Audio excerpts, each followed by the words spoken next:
நிறைய புண்ணியம் பண்ணணும். என்ன சார் புண்ணியம் பண்ணுறது? திருவாரூர் பெருமானை வழங்கினா புண்ணியம் நிறைய சேருமா சொல்கிறார் நாவுக்கரசர். புண்ணிய புள்ளியனை தொழுவாரும் புண்ணியரே.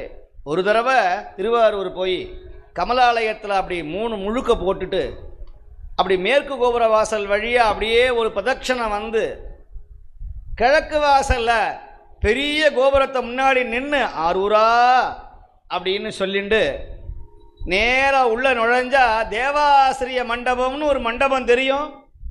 அந்த மண்டபத்தில் 11 தடவை நமஸ்காரம் பண்ணணும். எப்படி நமஸ்காரம் பண்ணணும்? சும்மா பண்ணக்கூடாது. தில்லை வழந்தனதமடியார்க்கு